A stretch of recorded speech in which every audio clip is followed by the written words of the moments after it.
Čau visiem! Ar jums atkal Kristiāna, un šodien izgatavo pats sērijās. Turpinam praktiski pielietot jau iepriekš testētos zaņa instrumentus, un šoreiz izgatavosim beņķīti.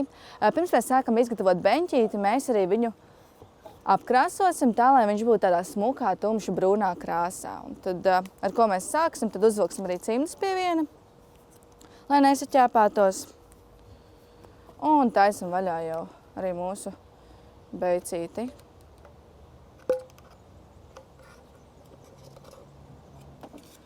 Sākumā mazliet arī apmaisam.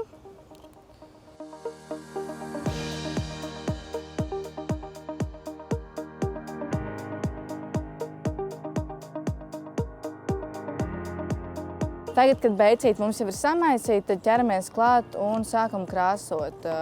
Mercējam pavisam mazliet. Un tad jau lēnītēm uzklājam arī tādā diezgan plānā kārtiņā virsū dēlim.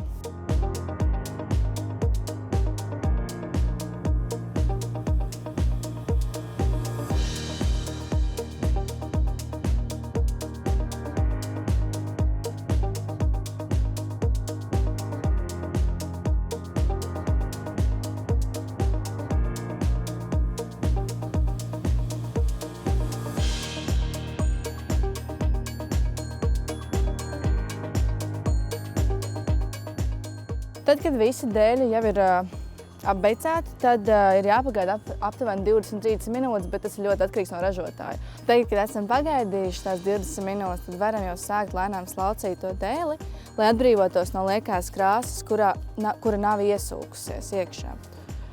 To daram ļoti rūpīgi, vienkārši ar savu lupatiņu ejam pāri. Galvenais jāatceras tas, ka šo procesu visu beidzam. Nekādā gadījumā lupatiņu nevar kaut kur vienkārši nomest un atstāt, jo viņi var īstenībā aizdegties. Tā kā procesam jāpieiet diezgan nopietni. Tad, kad esam dēlīti apslaucījuši, šķiet tīri visi forši, liekam vienkārši maliņā un tā ņemam nākamo.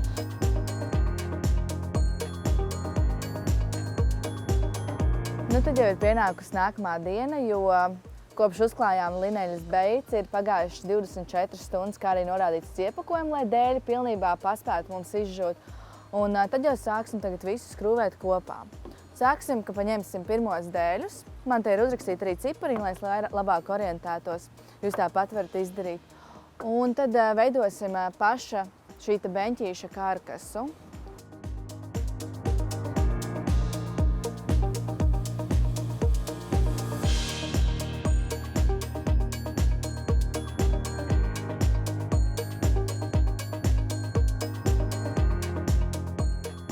Lūk, mums pirmais karkas jau ir uztaisīts rāmis, un šādi te uztaisam vēl vienu tieši tādu pašu, šo pagaidām noliekam maliņā. Tad šādi, lūk, mums ir pamatiņš izveidots, divi šādi te. Un kas mums vēl ir jāizdara priekš pamata, ir jāpaņem divi tādi īsāki dēlīši un jāpieliek šādi te apakšā klāt, jo attiecīgi pie šīs te maliņas stiprināsies mūsu vēl divi dēļi, kas ies beņķītim pāri. Nu, tad sākam.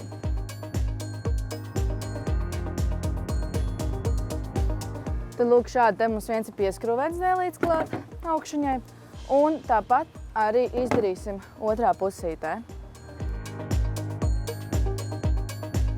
Tagad, kad mums jau šie te divi dēļi ir pieskrūvēti kopā, viss, ko atliek izdarīt, ir paņemt augšējos dēļus un šādi te piestiprināt klāt. Lūk, šādi. Nu, un mūsu skaistais beņķītis ir gatavs. Neskaitot to, ka ir jāuzgaida 24 stundas pēc tā lakošanas, kopumā dēļ saskrūvēt ir ļoti vienkārši un ātri un neaizņem daudz laika, un šādi te lūk varam izmantot jebkurās svinībās vai vienkārši ikdienās mājās. Tā, nu, lūk, pirmā sezona mums jau ir noslēgusies, un te varam aplūkot, ko mēs esam izgatavojuši pa visu sezonu. Attiecīgi sēžu uz pagatavotā beņķīša, blakus man ir galdiņš, spēle, pakāpiens, plauktiņš, kā arī puķpods. Un, ja tev ir kaut kāda interese, ko tu vēlētos, lai mēs izgatavotu arī nākamajā sezonā, tad droši raksti izgatavo @patu.lv, kā arī skaties mūsu YouTube kanālā. Čau!